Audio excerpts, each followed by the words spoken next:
I said, I'm just not going to be happy. Damage to police cars alone, there was a bill for over £20,000. That's not to mention the car is stolen from somebody that is written off. It's a big incident. When the cops are involved in a collision, it's not just the arrested who face some difficult questions. Were you driving, Aidy? Yep. You injured? No. You been breath tested? No. All the police drivers involved in the pursuit have to provide a breath test. Thank you. I don't think I could have done anything different. If I'd have stayed away and not wanted him to make contact with me, I'd have just got away and the pursuit would have gone on and on and on. The stolen Skoda is taken away, but Matt and Adi have the challenge of getting their own car back to base. Yeah, we're going to try and limp it back. All in a day's work.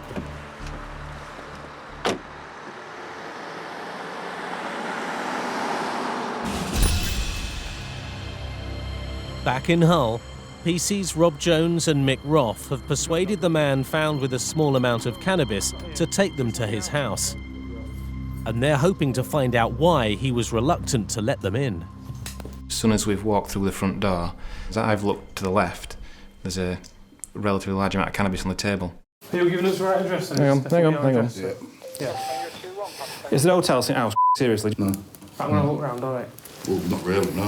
We'll do it formally then. When you arrest him and you say, look, we're going to look around the rest of the house now, and he says, actually, I prefer you didn't. You know there's something else in it. Now the man has been arrested, Mick and Rob have the power to search his house. But before they do, they want some answers. Is there a grouse? Yes, there's a grow in the house. Listen, sit down then. Don't you stand a second? Look, don't get yourself upset. I'm walking up the stairs and already you're thinking inside, this is great, what am I going to get up here? He's made an admission, this is why I come to work, this is why I'm here to tackle these kind of people. Here we go. And you're kind of excited, is it behind this door, is it behind this door?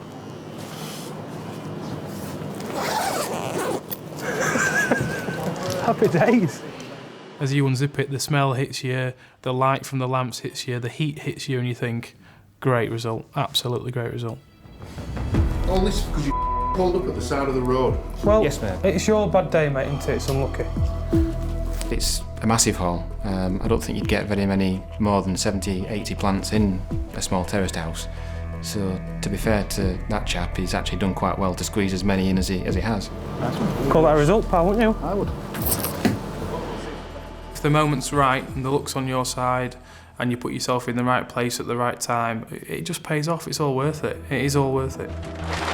More cops are brought in to search the house, and as they discover more cannabis plants, they suspect they may have stumbled onto something bigger than they first thought.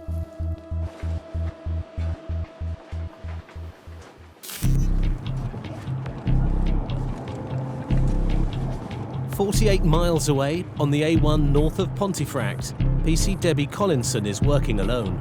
When you're single crewed, you know, you've got to think for yourself. You're operating your radio, you're driving, there's a lot of things going on.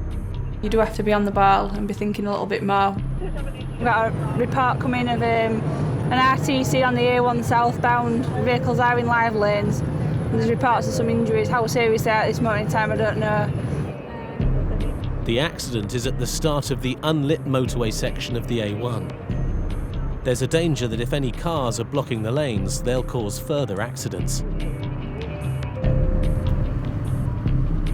It might be that we have to put a lane 1 closure on. When you get to an incident, you're sort of going through, you've got a little checklist in your head and you're ticking the boxes as you're going along. You all right? Yeah, fine. Just spoken with drivers. Yeah. There's an elderly gent who's just checking a bit of shock. Right. Female passenger from one vehicle, she just looks like she's a little bit of whiplash. Right. Tissue damage. About a minute, so just checking her over. One car appears to have rammed the back of the other. Fortunately, they're both safely off the carriageway. Are you a driver? No, a passenger? No. Passenger in which vehicle? In the Renault? Yeah. Right, no worries. Are you a driver of? There were 4 people in that car, I was driving this car. You were driving this car, right? Yeah. Do you know what's happened? Did you? I mean, I don't know. All of a sudden, the car was in front of me. Right. He come straight up the back of her, spun around, and we don't even know where he come from. Right. You know roughly what's happened, but you sometimes don't know why, and you'll never know why, because one driver will give one account and the other driver will give a completely different story. Everyone has a different version of events, so it's up to Debbie to piece together the evidence. Whatever's happened in carriageway, it appears that the front of the BMW has collided with the rear of the Scenic. There is a little bit of luck on the side that they have ended up off the carriageway. They all have been very, very lucky. If I were them, I'd be putting some lottery numbers on. At that location where it's pitch black, if those vehicles were in a live lane, I've got no doubt that there would have been probably another collision or some more vehicles involved that have, you know, come across, and we could have been dealing with fatalities. We're just driving along as normal, and all of a sudden, bang, bang, and then he just spun with.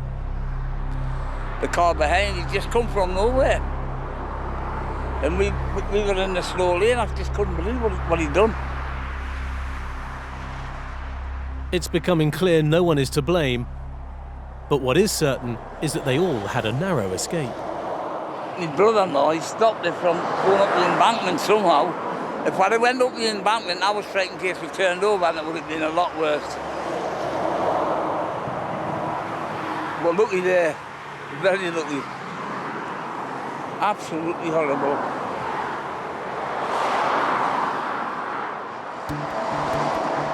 While her colleague gets the BMW driver's side of the story, Debbie wants to talk to the family who were travelling in the car that was hit.